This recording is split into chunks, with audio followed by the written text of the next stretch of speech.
I'm Dr. Sarah Olivo. And I'm Dr. Liz Seidler, and this is I'm Fine, Everything's Fine, College Edition.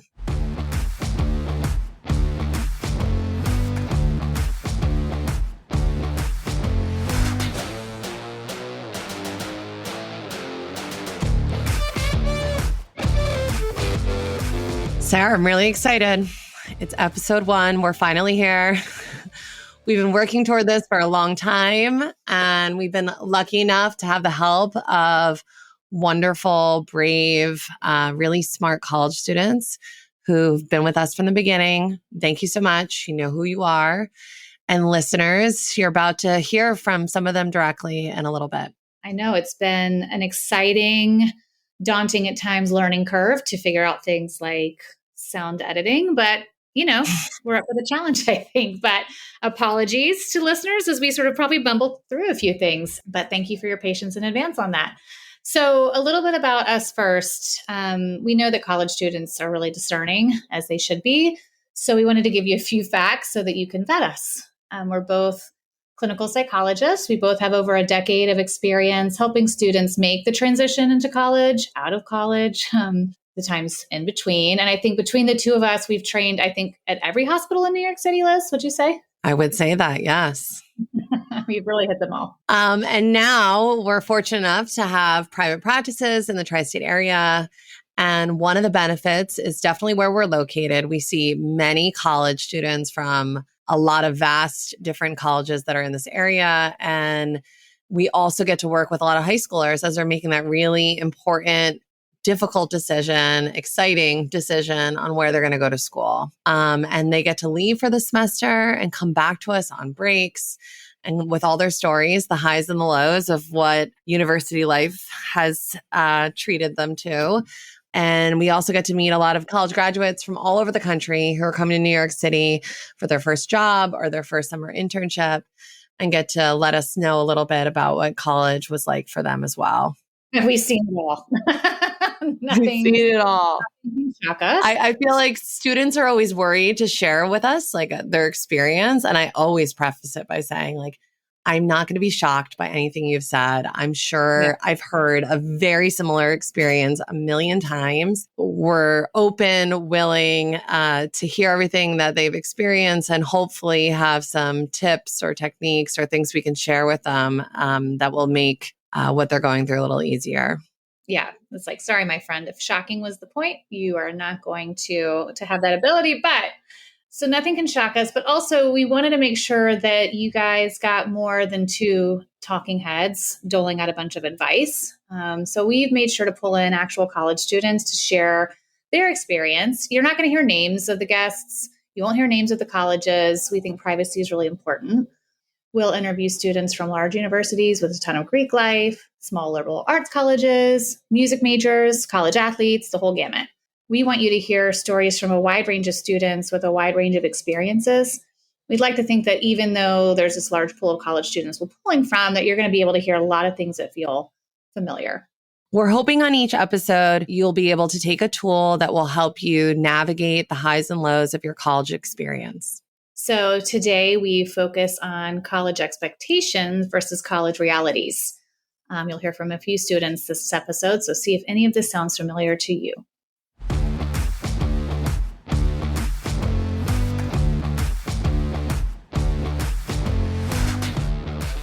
But, you know, school starts in a month. I can't say that I'm not like, oh, like, what about my family? Like, I remember just like calling my mom being like, Mommy, like, I can't do this. Like, I'm fully 19 years old. And I've never felt as much stress in my entire life. One of the things I was thinking about is like, why would college students want to listen to us? Like, it's like, okay, what do we have to offer? Because we are not college students. And I don't even get like mistaken for a college student anymore. Like I am well out of that world. And so I was thinking like, why would someone in their prime listen to us? I can tell a little bit about why I think we started this podcast, which is that we see so many college students who come to us for therapy. And I don't know how many times you've heard this. So many of them would say things like, oh my gosh, my friend's going through a hard time. And so I let them know what you told me and it really helped. Or they'd say, I have a friend who really wants to go to therapy, but their parents can't afford it, or they don't believe in therapy, or they try to go to the college counseling center as a 6-month wait. So I told them what you told me, and that felt like it really helped them. And so I think that's where we started to be like, how can we just get some direct access to these people so they don't have to have this middleman? Yeah, yeah. I think my experience has been that college students are lost. They don't know how to access support. They're scared to access support. They don't want to make that dreadful walk to the health center. They're afraid they're going to see other students that they might know, or they're, told they can only do a group, or they're immediately referred to an outpatient provider that they don't have a car to drive to.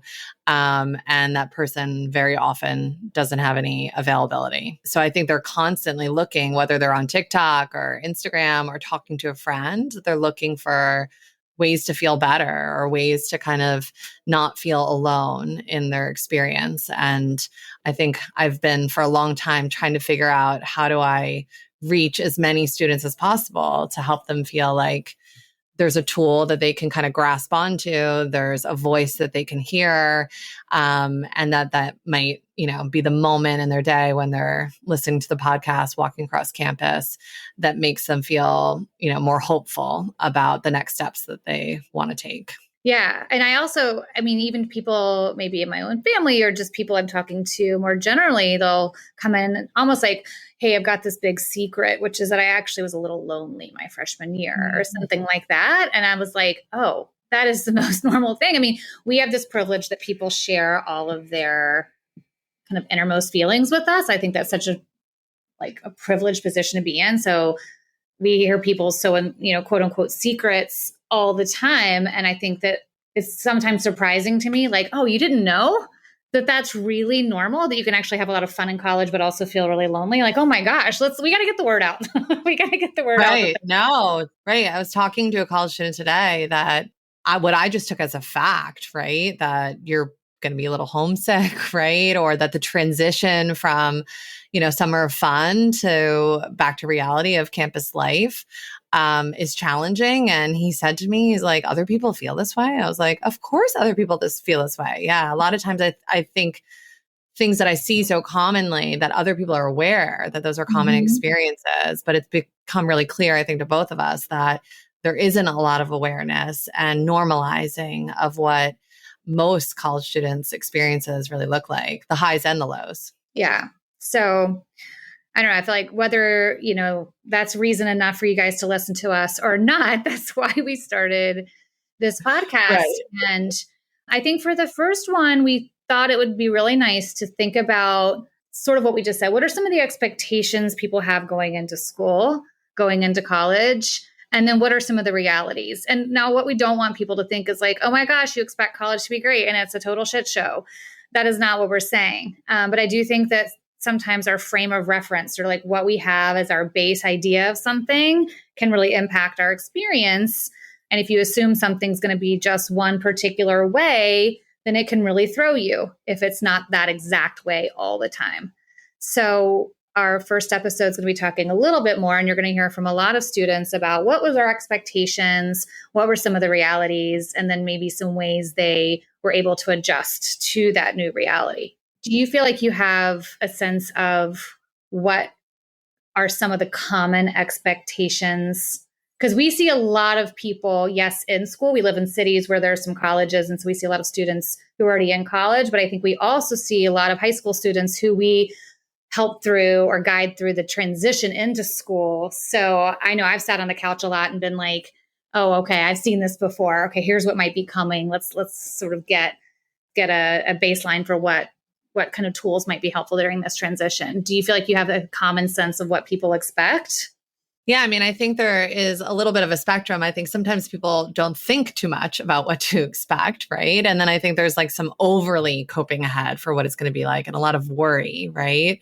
I think the common expectations are that it's going to be really fun, like extremely fun, like that the freedom and independence is going to be like amazing. And that, they can kind of break free from the reins of, their town they've lived in forever and their family. And I think quickly there is some reality that although some of that is true, right, that there is some like sprinkling of challenges around how to navigate having more independence and freedom. I think another common one is, and particularly I feel like this is, I don't know about you, but got much more challenging, I think, for college students is I need to find my roommate like ahead of time. I need to like make friends on Snapchat and Instagram, and I need to like find my whole friend group prior to going to school, right? And that is going to be my like core group of friends. And if that doesn't happen, right, that I'm not going to have a good social experience. And I think a lot of students I've worked with have kind of seen like, maybe those aren't the best group of people, right? And friendships change. And like, I'm going to figure myself out a little bit more at school. And maybe the people that I was, Snapchatting with over the summer are not necessarily the people that I want to be spending all my time with. So I do think this like social expectation about, finding friends or like really meeting those friends, your roommate being your best friend, things that they see other students kind of and friends doing and making some comparisons to.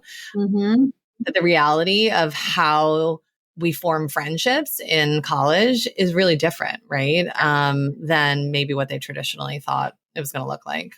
We have talked to a few students who shared with us pretty openly what were some of their expectations going in, whether that came from movies they'd seen or just ideas that their parents had said, like, oh, it's the best 4 years of your life, which is really easy to say when you're 50 and you're looking back after a few hard years of, doing some work and raising a family, to have that hindsight being 2020. So we have so many different reasons why we have these expectations, but let's hear it from some people who are in the trenches right now. And then we'll circle back and think through what are some ways to manage it if college doesn't meet your expectations the way you wanted it to.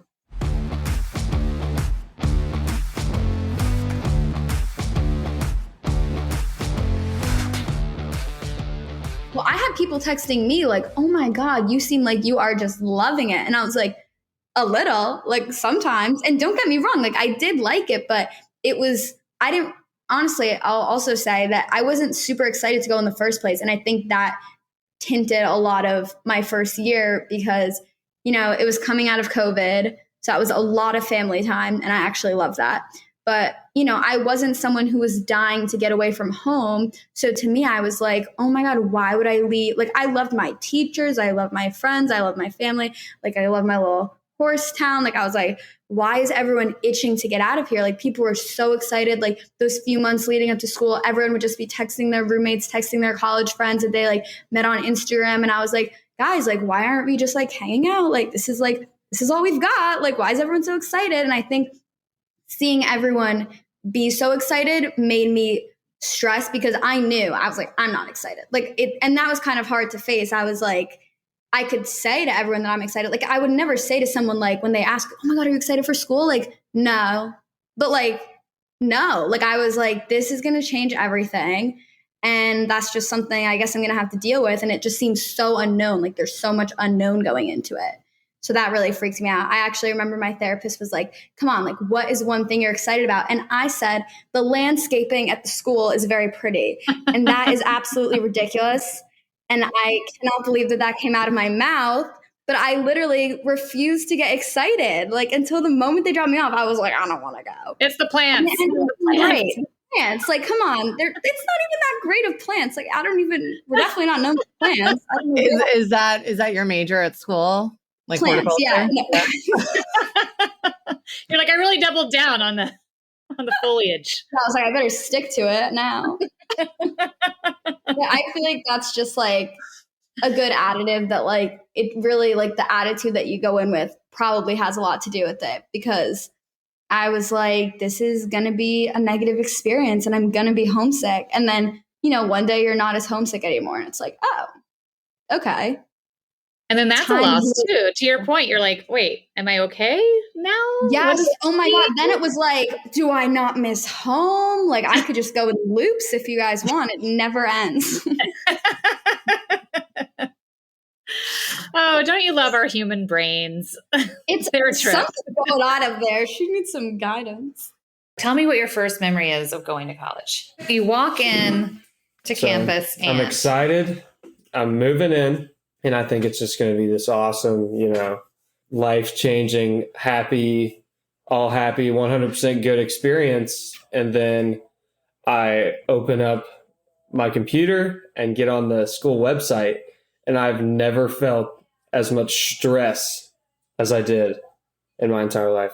What did you see on the website to make you so stressed? The load of assignments, and in high school, I went to a private, super small Christian school. I mean, you could skip school and be fine. Uh-huh. But, I looked at, because in college they have all the assignments for the whole semester, stacked up and stacked up. And I'm like a future thinker. So I'm just thinking, I don't know how to do this. I don't know how to do this. And then it took me a while to get into my, comfort zone and adapt. But the first memory is definitely that, how stressed I was. So your first memory is opening your laptop and panicking. Yes. Oh, man. That is my first memory. Before you even went to college, what did you picture it was going to be like? I pictured college swimming being really hard. Like, I was like, oh, I'm not going to be able to do this. Like, I can't handle it. But also, like, I don't know if I'm going to be able to handle having a social life on top of that, plus academics. And like, people also made it seem like college, like academically, is like super awful your freshman year. Like, you have no idea how to adjust. Like, people make it seem like you're going to be so overwhelmed. But honestly, I was not overwhelmed in the slightest with academics. And I'm usually like very anxious about pretty much every aspect of my life. But that was one thing that I just wasn't really worried about. And then once you got there, how did expectations match reality, and how are they different from reality? I think obviously academically, I was surprised to see that like I could handle the workload. I was very organized, and I had things done a certain way, and I was very like content with that. Athletics definitely matched my thought that it was going to be really hard, but it was rewarding. At least freshman year was. My expectations were kind of just to be comfortable, meet new people, and that, was just totally not the case. And it was definitely a huge learning experience that, I'm just another kid out of 30,000 people. But yeah, it's a culture shock. Like real, like one thing. Huge culture shock. And it's like I'm sitting here giving all this, advice as if I'm so past it. But, school starts in a month. I can't say that I'm not like, oh, like, what about my family? Like, and this is, I don't know if this is too much, but something that's really hard for me, I don't know if this is that relatable, though, maybe to people with anxiety, is that I get very worried, like, okay, I'm going away to school. Like, what if something bad happens at home? Like, that's something that I'm like pretty stuck in. And that doesn't necessarily have to do with college, but I think other people might relate to that if they're kind of worriers. Like, what happens when I'm away? Like, does my dog die? Like, does someone get in a car accident? Like, obviously those are like very intrusive thoughts, but like they definitely amp up when I'm away because I'm like, I'm not a part of that anymore. And I remember just like calling my mom being like, Mommy, like, I can't do this. Like, I'm fully 19 years old. Like, I could not. I was like, how the fuck am I doing this? Like, I don't know. And she goes, honestly, I don't know either. And I was like, yep. I had a friend pass away. Boom. I was in college on the other side of the country in Arizona. So I was like, hey, this is crazy. So like my parents leave and my roommate is like this big party guy, like, loves to party. So he's like, he looks at me and I'm like kind of crying. Like I'm like, I'm kind of like emotional and I'm hiding it from him because I'm like, oh, I don't want him to think I'm like this wimp. I'm like, I don't want him to think I'm this loser. And so I'm like, so are you excited about your parents leaving? And he says, oh, I can't wait for them to leave. I have these Millers out. I'm getting them in the fridge. And I'm like, oh, that's awesome. And just like totally like trying to like be cool about it and just not. And so I just remember my roommate just wanting to party and wanting his parents to leave and me getting emotional about it. Yeah, so. That difference. Oh, totally. Yeah. Because it was totally, it was crazy. Also, I have another thing.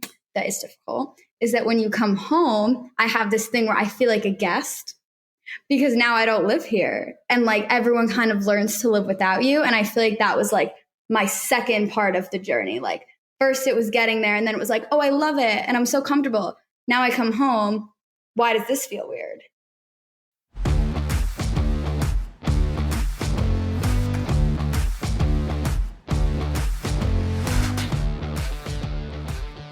So in today's episode, we heard from college students about how their expectations sometimes was different than what their experience was when they got to school.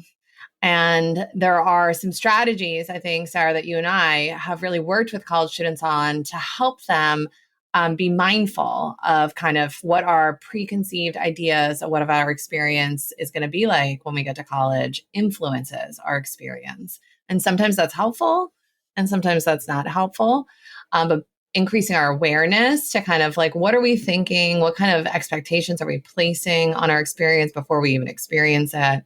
How might that influence our mood? How might that influence our behavior? And hopefully, as we talk about some of the things we've worked with students on, you'll feel like you have more control over your behavior or your emotional experience once you're kind of, getting adjusted to school.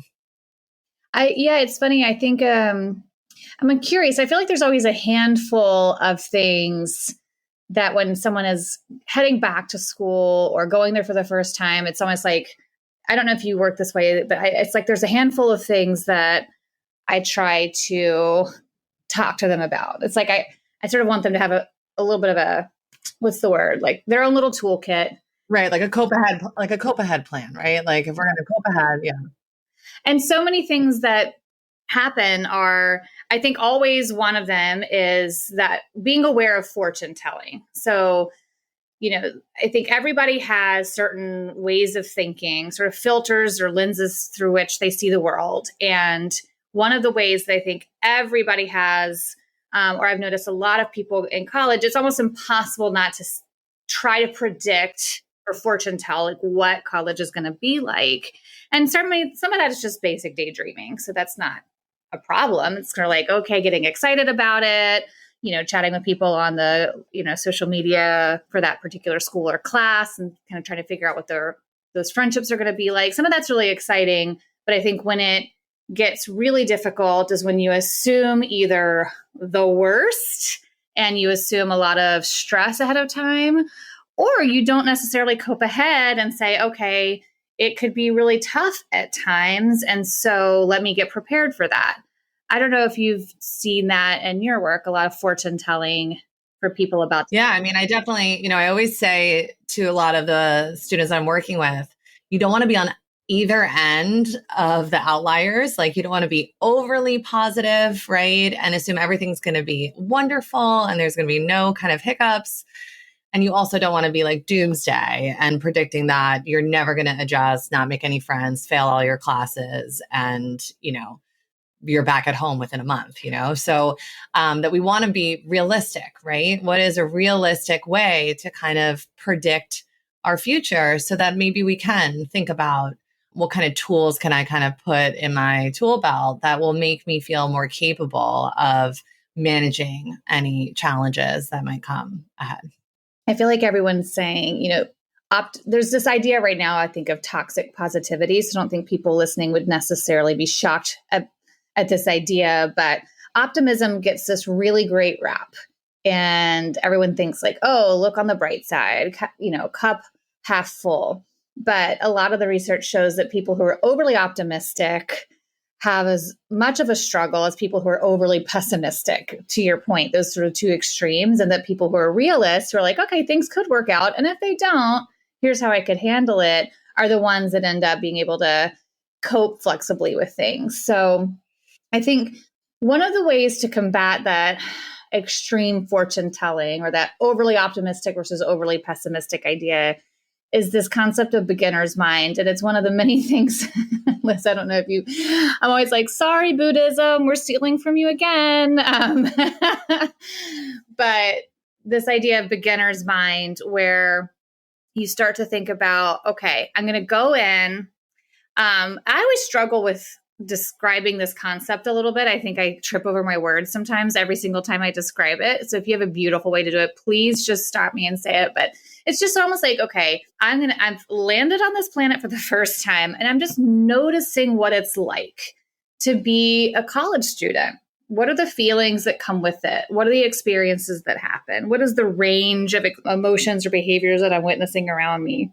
And trying to say, okay, maybe if you notice judgments or expectations, you can be aware of that. But sort of let those go and return back to this idea of just saying, okay, I'm going to kind of cast a wide net on what this experience could be like, and just take it as if I'm learning for the first time. I'm not coming in with a bunch of ideas or messages per se of what this experience should be like. Sarah, I think you did a good job. So I have no judgments of your description. I will say two ways I tend to describe it to people is like, most of us go into situations with an expert mind, right? As if we have a crystal ball and we can predict the future. Side note, if that's the case, I have a lot of questions about my future, and you can contact us later. But really, I'm like, we fortune tell, but I'm always like, if that were actually true, listen, you'd be making bank. Right. Totally. Yeah. But take it to the start. With a beginner's mind, your mind is essentially empty. You're open to everything. You're more curious, right? There's no expectations or preconceived notions or even past experiences. A lot of college students that I'm working with have a terrible semester, and then they're already predicting the next semester is going to be a certain way, but that really limits their ability to be open or even eager to learn or have a new experience, right? So I think the importance of a beginner's mind is like, how do we have access to more possibilities in our experiences and not letting our expert mind or our fortune telling kind of limit our mindset about what could or what we think should happen. Yeah, no, I love that. It's just about sort of zooming out and trying to see the whole picture a little bit more. And then the other thing that I think I heard this later in life, and I wish I had learned it earlier, is this idea that anything that makes your life feel really rich and meaningful and exciting and purposeful, by definition comes with pain. So let me explain that a little bit more. It's like, let's say you have a great relationship with your parents. That's wonderful and rich and amazing. And that means that by definition, you're going to miss them when you go to school. Or vice versa. You have a difficult relationship with your parents, which maybe has created great friendships in your life or supports, or maybe has created a great amount of independence and kind of go-to-itness for you. I think anytime you see someone who's a parent, they would say having kids is so amazing and stressful. So going to college is so exciting, but by definition, it's going to come with stress because it means a lot to you. So I think that that's another piece to it as well, just being able to say with a beginner's mind that by definition, there are a lot of stakes. You're kind of going in wanting this experience to be something important to you. Maybe you're going to make new friendships, make new connections. Maybe it's more about the academics for you. But either way, that the fact that it means a lot is going to automatically create some tension for you. So anything that's rich and meaningful, by definition, comes with some pain. And it's all part of the same package. But with beginner's mind, if you sort of zoom out, you might be able to see the whole picture. So when you're in a painful situation, to pull out and see, oh, okay, but this is part of a bigger picture here. Right. I do think that like camera lens kind of analogy is helpful, right? That particularly when we are really rigid in our viewpoints, we're only focusing on one aspect of our experience, right? Which might be the things like I'm losing like my friends from high school, or I'm going to be homesick, right? But we're not kind of zooming out and, like you said, like seeing the bigger picture. Like if I have full awareness in my beginner's mind, right? There are other aspects that I could be paying attention to that aren't just, the good, for lack of better words, or the bad. Yeah. I would really love, and maybe this is something we could put a shout out on Instagram or something, but just to hear what are some of the situations where you have something that feels really important, but that also came with a little bit of pain? Or what were the times where you guys can now, looking back, see how much you were fortune telling and where did beginner's mind help, or maybe where would it have helped. So if that's a story you have for us, please get in touch. We'd love to hear it. We can share it on a future episode. Yeah, I think that's awesome. And particularly if you really are still struggling with like, how do I actually deal with fortune telling, right? Like I'm still making this mistake, even though I have a lot of evidence to suggest, I'm now a junior and everything's always worked out well, but I'm still kind of stuck in this thinking process. We definitely want to hear from you. Call us, get some free advice. Thank you so much for listening. Our guests and listeners are what make this podcast tick. This podcast is for college students, and we want input by college students. Please reach out to us by text, email, or voice memo at imfinecollegepodcast@gmail.com or 929-500-2231. Tell us your story, give us tips on what kinds of topics you'd like to hear, or give us feedback about an episode. We'll share episode announcements and resources on Instagram at imfinecollegepod. And last but not least, if you enjoyed today's episode, please subscribe to the podcast. Every hit of that plus button helps keep us going. You don't go to college and like magically change who you are.